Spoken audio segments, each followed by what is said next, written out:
Salame, ilitany anarako terminal de lycée José Tarapiartulo. Aty anaty aramantony maro mizay izao. Ny momba amin'le muret na ny gidro no entiko aminareo anio. Izy io dia biby tsy fahita raha tsy eto Madagasikara. 12 ny karazany misy eto ary iray amin'izany ny indri.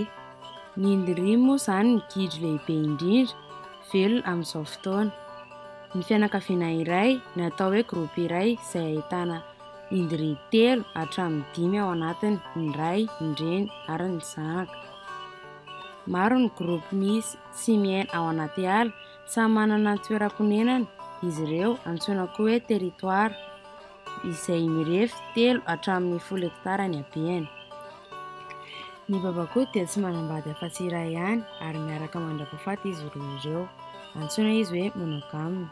Ny indri-lahy dia mandao ny groupiny ary mandeha mitady vady, ka rehefa mahita izy dia mitady territoire vaovao azy manokana. Sarotiny tanteraka izy amin'io, miaro ny territoire-an'io satria ao no misy ny sakafony. Anehoany izany sy mba ahafantaran'ireo groupe hafa dia manao ity feo ity izy.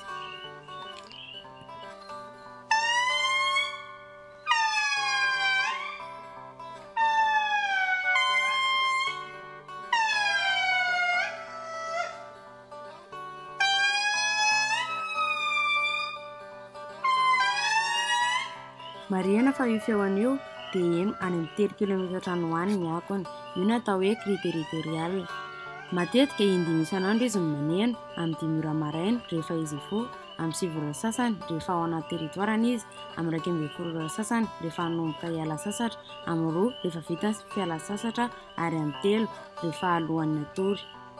Harena sady fanana iombonana ny indri ka tokony harovana.